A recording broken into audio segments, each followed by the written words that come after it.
Welcome to the Underground, the Steel City Underground, a Pittsburgh Steelers podcast made by fans like you, for fans like you. Now, here's your host, Joe Kuzma. Hello, everyone, and welcome to another edition of the Steel City Underground podcast. I am your host, Joe Kuzma, and welcome back, folks. Steelers snapping a 4-game losing streak as I thought they would. Now, I said I was being cautiously optimistic a few times over the last few weeks, but come on. Okay, I was holding my breath just a little bit. I'll tell you why.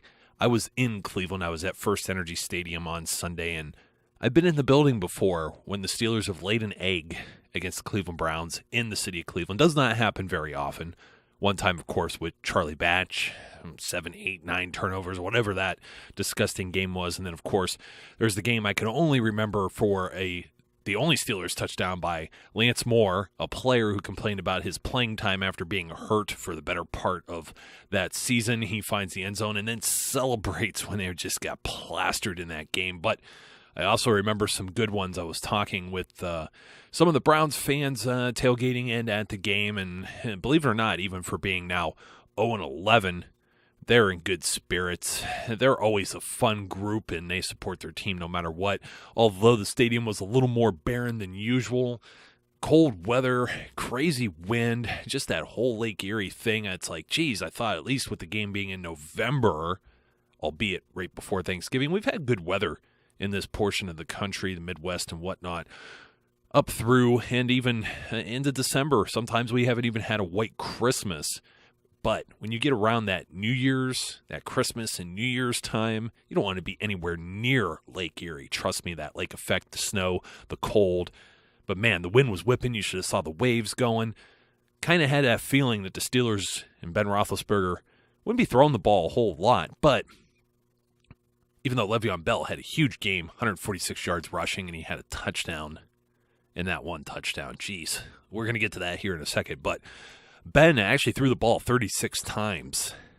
Wasn't the sharpest game, 74.7 QB rating. Hey, no turnovers again for the Steelers. Protecting the football. There's some penalties here and there. There's some things on the defense might want to cover, but a 24-9 final in which they dominated statistically in every way, the Cleveland Browns. And then, of course, the score. But it was a lot closer than that in what was pretty much a very fast first half. Steelers put up two drives that pretty much consumed the entire first half, about 18 minutes or so that whole way. And I'm telling you, I hate saying it, but it was a pretty much mundane, boring game. And sitting in the stands after having watched this over again, I did get to see at least the TV replay. No coach's film up yet, and had to get this podcast out because we're on a short week as well. Going to be previewing the game against the Indianapolis Colts here in the next episode. And interesting news there if you haven't heard that Andrew Luck is in the concussion protocol. The Colts, another team giving up a lot of sacks. The Browns gave up 30 through Sunday. And then, of course, the Pittsburgh Steelers, who only had 13 sacks, the worst in the league, come into Cleveland and have 8 and probably could have had 10 to 11 as well. You had Kessler and McCown escaping here or there. You had, I think, one negated due to penalty. So the Steelers were bringing the heat, and an Indianapolis Colts team that's been sacked. You had Andrew Luck sacked 35 times. One of the reasons he's in the concussion protocol. In fact, now this is looking like trending upward for the Steelers defense. So Steelers, it started out the way I like. They win the coin toss. Ben apparently has the choice to defer, and he took that choice, took that option, which is why I think, given the two, man, I've seen an untimed down, but ever 2 in a row like that, where the Steelers still, Tomlin just says, nah, let's still go for it. Now, being right there, that 1 yard line, a lot of people criticized in the past, criticized the Seahawks in the Super Bowl, remember? Give it to Marshawn Lynch, you're right there. Well, you got Le'Veon Bell. You got it right there. And I've heard that a lot of times. So when you got that close and you gave it to Lev Bell, you're expecting to score there. And that's what happened. So, I don't know. The second attempt, I don't know that I'm as upset about it considering how close they were. I'm saying, hey, you know what? Go for it. I would even think if you had the field goal unit out there, in my opinion, and then all of a sudden you end up like right on the doorstep. You're basically the doormat touching the edge of that door frame, and all you got to do is like reach over and put the ball over on the line, break that plane. Yeah, okay. I think I'm going for it there. It could have blew up in their face. I mean, these are the type of decisions where Tomlin's been aggressive and it's blown up in their face. But this momentum, I think, carried them pretty well, even though they didn't do anything with the first possession of the second half. But like I said, the Steelers had a very interesting game. You start out with the first possession that the Browns had, and that was odd. But they end up with that interception where Kessler tries to go deep, and they basically try to go to Corey Coleman in the same way that Burns was beat by Des Bryant a week earlier, and ball somewhat underthrown. I don't necessarily know that the guys on TV got that right, saying it's underthrown as much as I think it just got caught in the wind. We saw one whip where Ben was trying to throw it deep to Antonio Brown. It's really the only deep ball they went for the whole afternoon with the Steelers offense. So the weather dictating a little bit what's going on. And those first two possessions, that first half, I mean, they only got 6 points off of 32 plays, 150 yards, 18 minutes and 46 seconds of actual game time. But they still entered the locker room 14-0 after all was said and done. And like I had predicted, Mike Tomlin went for two, of course. David Johnson, of all people. I'm going to talk about him a little bit later here. But David Johnson with the 2-point conversion, it's pretty cool. I think he may have supplanted Xavier Grimble, who was out for this game with an injury, and we'll see if he will be available for Thursday. But his services may become limited due to some other developments. And I want to say this opening possession for the Browns in the second half, I mean, they went for it. This team had nothing to lose. So the Steelers were actually all right on third down conversions. They played the third downs right. I don't know why they couldn't get the fourth downs right in most of these cases. They were holding, and I'm going to pull this up. I think it was around 25. That was actually 27%. They held the Browns 4 for 15 on third down. The Steelers were 5 for 12 for 42%, and they were the perfect 1 for 1 on that fourth down. That I think it was a 4th and 3, another very aggressive play from Mike Tomlin and company. The Browns were a perfect 5 for 5 on fourth down. Now, I think a few of those came on the one drive. You switched out Kessler and McCown. You also had some penalties that converted, some things that went Cleveland's way. They got that 4th and 9. It was a 26-yard pass. And then, I want to say, that was to Terrell Pryor on the 1-yard line. So you have the Steelers' defense really step up here. Dan McCullers comes up and drops Isaiah Crowell for a loss of 2. And then second down, James Harrison, who breaks the all-time record from Jason Gilden, 77.5 sacks, to become the franchise's all-time sack leader, all-time in the Steelers. Since now, of course, these sacks only became an official record in 1982. So you think about a lot of great Steelers linebackers, but it wasn't an official stat back in the day of Mean Joe. Was still his heyday in all those 70s Super Bowl era teams. Sacks weren't an official stat. So, but still a very deserving player in James Harrison. Feel very good for him that he got that. But he ends up dropping Kessler for a loss of 5 there too. They back him up to the 8, and they had to settle for a field goal there. They didn't even go for it. Even a team that's this desperate at this point, didn't have any points on the board, doesn't have a win, and they got backed up and had to force them to kick. Kudos to the defense for getting that job done.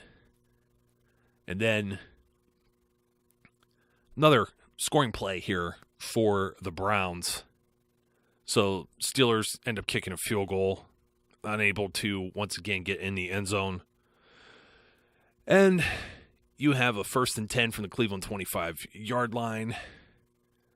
And Ryan Shazier gets Cody Kessler down. He threw up the ball. Mike Mitchell can't pick it off. And it somehow bounces in the hands of Corey Coleman. Some pinball bounce around luck. They get a first down there. And then, of course, Timmons gets flagged for unnecessary roughness. I think it was maybe that was the below the head play. Trying to remember here. Speaking of which, a lot of people were really upset with the officiating. When I was in the stands, you couldn't really tell this, but Artie Burns handed the face call, very bad. Joe Hayden on AB. I mean, Hayden just totally grabbed AB on a third down play that was just awful. I'm not really sure what was being seen out there. Maybe they were just falling asleep like some of us in the stands were. Had a little to drink. Let me tell you guys, cold weather, all this wind, just puts a beating on you even as a fan. I can't imagine as a player what it might be like. But it also helps when you have some hot apple cider mixed with the Jack Daniel's winter variety that has some apple cider liquor in it as well. So definitely feeling it and getting a little warm there and cozy up in Cleveland. Of course, my wife's a Browns fan. She was sitting there miserable, but for other reasons than the weather. It's because their team's terrible. But they were still in this. And they continue on this possession. They convert a 4th and 9. And then they also they were backed up with a 2nd and 25. And they continue moving. They had a 15-yard completion, a 14-yard completion to Duke Johnson, one of these those little screen passes. I think some of this is just the design of the defense with the Steelers. I know it sounds like I'm making some excuses here. Ross Cockrell, who had been stellar. It was Artie Burns who had a really good game, but Ross Cockrell, who had been having great games up to this point, actually gave up 2 big plays in this particular matchup. And some of that's going to happen. So what you're hoping for is that both guys have a great game. It's actually better that if one doesn't have a good game, you don't want both to not have a good game. Then you're really having a bad day. That's what the Steelers looked like in Miami, for those of you who have that still in the back of your memory. Sorry to bring up the painful, dark memory of that Miami Dolphins game. But anyways, McCown, they have a 3rd and 10, and they end up getting the touchdown, and it was 17-9. But then history, everything's history after that. Steelers end up with the defensive touchdown. Nearly had another one as well. Sean Davis kind of robbed there. Sean Davis had a fantastic game, by the way. Steelers, with a bunch of rookies and a bunch of young players, as I had said, they really shined in this game. You had Anthony Chiquillo playing the majority of the snaps at outside linebacker. Yes, he played more snaps than James Harrison or Jarvis Jones, who actually had the even 50-50 split since they rotate in and out with each other. But Chiquillo was in there a lot more. He had 38 snaps, a total share of 58% overall. Arthur Moats was in there for 41% of it, and then Bud Dupree only in for one single play. Probably not ready, probably not in football shape yet. We might see more of Bud come Thursday, but he will be fresh, ready to go. We'll see. Practice dictates all of these things. And the 2 aforementioned corners here, Artie Burns, Ross Cockrell, they played all but 2 snaps in this game. Mike Mitchell only left the field 4 times, out there most of the time for this game. I think the most surprising, though, is when you look at the guys who never left the field in this game. Lawrence Timmons, Ryan Shazier, and as I said, the new starting safety rookie Sean Davis in on every single play this week. Coaching staff really likes him. Needle pointing upward. Even so, the penalty that he had against Dallas, the reason given, and something saying that Coach Tomlin saying in his press conference from before that, you know what, we don't look at what Davis did as being unfavorable. He was just trying to rip for the ball. Happened to get Witten's face mask as he kind of bends down. That's one of these plays. It's like, it sucks to be a defender in the NFL, especially if you're trying to cover the pass. There's just flags that are going everywhere. Trust me, I'm watching other games. There's even this Mexico City game on for Monday Night Football, and there's just, these flags just fly around everywhere. Sometimes you can't even tell what really is a good play on defense and what isn't anymore. And trust me, folks, you don't want instant replay for every single thing. You really don't. But for those of you who thought that if you were watching that game and you thought DeAndre Hopkins did not step out of bounds, he had a person on the sideline that was standing in the way of that extra camera view. This is one where I have to defend the officials. I get defensive of officials quite a bit, and I almost thought it was a reactionary call from the one where they said even with the replay. And now the replay, apparently you can't challenge if somebody's in or out of bounds. But the blocked point after that won Denver the game by returning it for the 2 points, and apparently the player had stepped out. and it was upheld. Maybe it's not reviewable. From my understanding of that, that's something new. I would think that stepping out of bounds is a pretty big deal as to whether or not somebody did or not.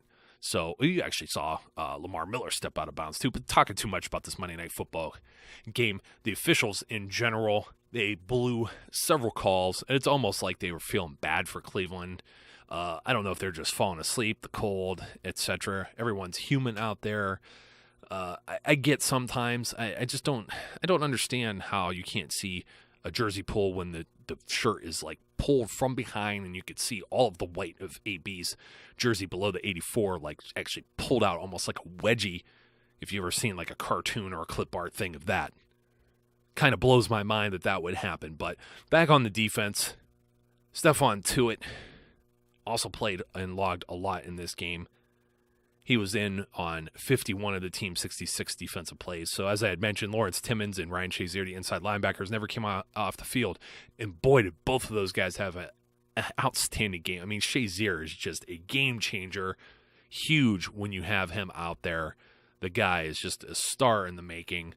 Just hopefully I'm not even going to say it. I don't want to jinx anything. Let's just go to the defensive lineman. Another rookie, Javon Hargrave. So Tuitt's playing most, and you know how we'd have these hybrid sub packages where sometimes you only run 2 defensive linemen out there. So Hargrave is the one who played the next most reps out of that defensive lineman rotation. He was subbing in as an end, and they're working some different combinations, of course, with Cam Hayward now placed on injured reserve. Also, I hate to say pat myself on the back, but I had that gut feeling that Marcus Wheaton could have been another guy that was placed on IR, and unfortunately, he was over the weekend. So if you did not hear that news, Marcus Wheaton out for the season. Since Bud Dupree has already been brought back with that designation of return, no one else could come off the injured reserve. So every player that's been put on injured reserve for the season, doesn't matter when, if it was Bruce Gradkowski, the beginning of the year. Actually, I think Bruce may have gotten a settlement anyways. Maybe he's not on there, but like Senquez Golson, who they were trying to protect, cannot come back. Wheaton cannot come back. Hayward cannot come back. Those guys are done. Year's over, unfortunately, for those players. Wish them luck. Wish them good health and get better. Now, filling the shoes for Cam Hayward. We see that Hargrave had a pretty solid game. I mean, this Steelers defense, they got the sacks in. They brought it. Timmons had a sack. Shazier had a sack. Like I said, Tuitt with a career high in an individual game with 2.5. Arthur Moats, don't cross the Moats, had 1.5 as well.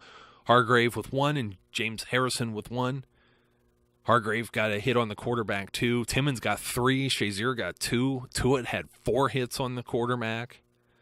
These guys had a number of tackles for loss. Timmons had 1. Shazier had 2. Tuitt had 2. A bunch of single tackles for loss here with Davis and Moats and Ricardo Matthews getting in on the early action. Javon Hargrave, James Harrison. You had some deflected passes. Burns had 3 broken up. Mitchell had 2. Some of those could have been picked.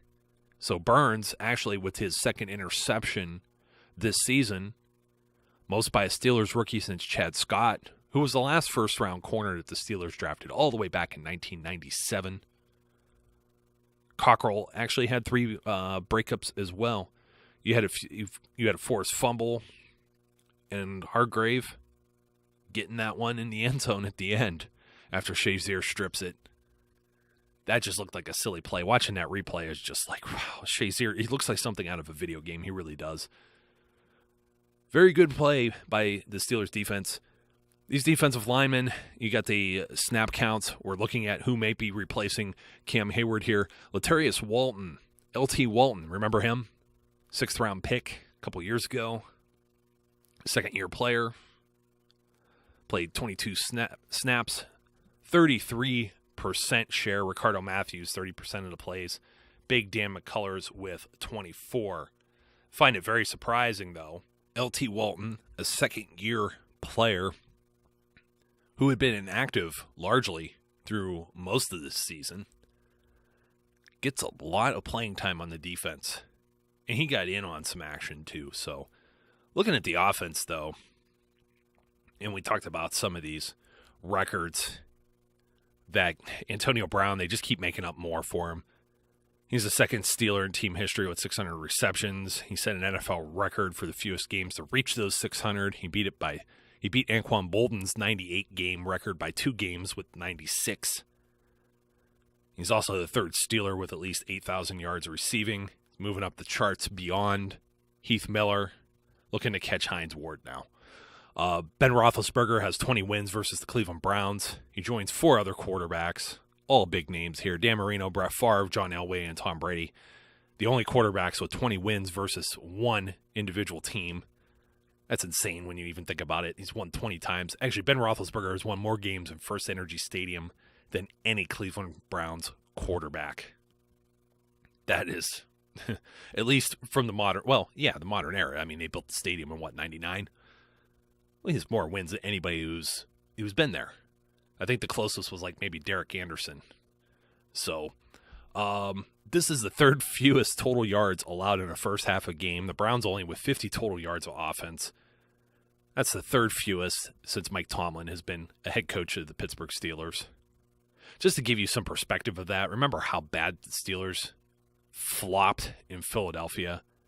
This is the equivalent for the Browns flopping against the Steelers, a Mike Tomlin Steelers team. Offensively, looking at some of the snap counts, nothing's too surprising. All the killer bees, they're out there for all 69 plays, never coming off the field. All of the offensive line played the entire game. I think the one that was really interesting is that Jesse James only came out for a couple plays. Ladarius Green was only in for 8 total snaps. He was targeted a handful of times. He had one that was tipped out of his hands, almost a touchdown. That's the type of play they're looking for there. They had another one where he was the intended target, but it was thrown out of bounds, out of the back of the end zone. They're looking for him in those situations. They just don't have him available yet to play more regularly, and I'm not sure that they will. Jesse James was in there, threw a couple fine blocks you'll see in the film room reviews on SteelCityUnderground.com. Hopefully have that up as soon as possible before this Indianapolis Colts game so we can take a look at what went right and what went wrong. And you'll see some Jesse James plays here where his blocking has improved. But the guy that really, really took a step up, David Johnson, was in for 1/3 of the offensive possessions here, 23 plays, and even 33%. And, of course, the 2-point conversion. More than likely, more valuable. He's in there a lot more. Rosie Nix barely in there, handful of plays. Xavier Grimble out for this game, maybe losing his role with Green back now. And then, of course, the wide receivers, Sammy Coates playing only 1 snap again this week. Mike Tomlin in his press conference had said, look, he's still got broken fingers. A lot harder to catch and squeeze the football with broken fingers than it is to make a tackle on special teams. They still trust him on kick return duties back with Fitzgerald Toussaint. Seems odd, I understand. Sammy even made a great tackle on special teams over the weekend, but Sammy Coates still holding out for that other deep threat. Of course, the second best wide receiver on this team still Le'Veon Bell, who we mentioned ran for 146 yards, had a touchdown in this game, but he also added 8 catches, the same amount as AB. He had 55 yards receiving. AB had 76. Eli Rogers, only 4 catches, 20 yards. Kobe Hamilton with 2 catches, one of those on a 3rd down, by the way. Clutch conversion. And then Ladarius Green targeted twice, no catches. Kobe Hamilton was in there about 2/3 of the plays. 43 snaps, and Eli Rogers bested him with 2 more at 45. So what we're looking at now, that I have droned on and on and on about every little statistical category here, is we're looking at the Pittsburgh Steelers, a young Pittsburgh Steelers team, offense and defensively. Now, the offensive line, they've been around for a while now. Even Alejandro Villanueva is becoming a seasoned veteran as the left tackle. The rest of those guys have been around. Ramon Foster, Marquise Pouncey, David DeCastro, Marcus Gilbert. They're healthy. Ben, of course, a veteran, healthy. Le'Veon Bell, a veteran, healthy. Knock on wood. Antonio Brown, veteran, healthy. You're looking at a practice squad player in Kobe Hamilton, an undrafted wide receiver in Eli Rogers, a guy with broken fingers that's a second-year player in Sammy Coates, if you can get back out there. Darius Hayward-Bay, speedster, sometimes questionable with hands, has come up big in some games, even this year. Hopefully he gets over his foot injury But Marcus Wheaton now out. Ladarius Green, new to this team. Only his second game, getting some limited time. Jesse James, second-year player. So there's still some youth. It's very exciting times as a Steelers fan. And, of course, mentioning it on the defensive end, LT Walton getting a lot of playing time, second-year player. Stephon Tuitt, still kind of a young guy, but he's been around. He is now becoming one of the elder statesmen on this team. He's got to step up in Cam's presence, or lack thereof, I should say. Lawrence Timmons, Ryan Shazier in a very similar spot, but you got, like I said, LT Walton, second-year player, Javon Hargrave, a rookie, playing on the defensive line. Anthony Chikello leading all the linebackers in snaps this week. He, too, is a second-year player. You've got Ross Cockrell, who's a first-year starter for the Steelers, only his second year with this club and third year in the NFL.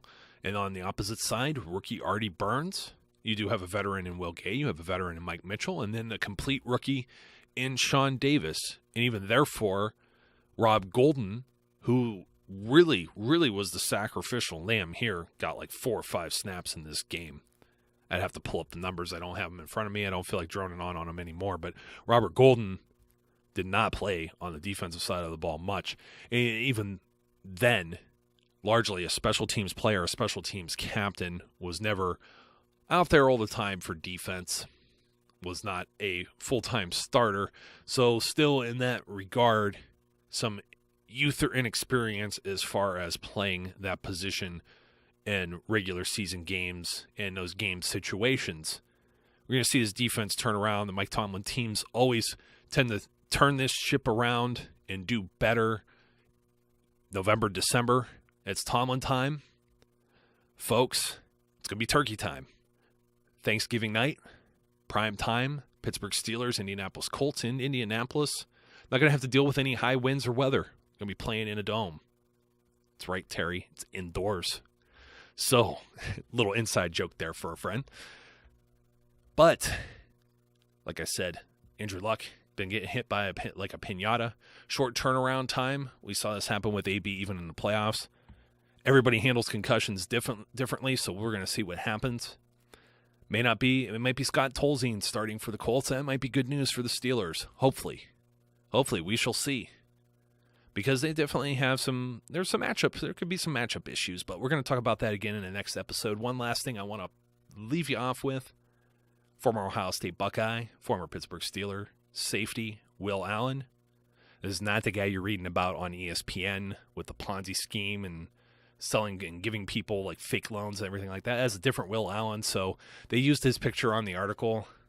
Hate calling any type of media outlet or anything out, but I tagged them, mentioned them on Twitter and said, hey, you got the wrong guy, and I just want to let anybody that's listening to this know that that's not the Steelers version. There are many Will Allens that have played in the NFL, and this was a different Will Allen, not the former Ohio State Buckeye, not the former Pittsburgh Steeler and Dallas Cowboy Will Allen, who was the safety up through last year. So hope Will Allen's doing good, and hopefully that gets retracted and ESPN issues a correction and that doesn't drag him through the mud, because I'd hate to see that happen for a guy that we were very high on. We even wanted him back on this team, but we see how this is turning out. Sean Davis now, he's the younger player, got a lot of work on Sunday. We're going to see how that works going forward. But until next time, folks, going to catch you later. We'll talk to you after turkey. Have a good Thanksgiving holiday. Be safe, be good, and I will catch you later. We would like to thank you for listening and remind our listeners to follow us on social media and our website, www.steelcityunderground.com.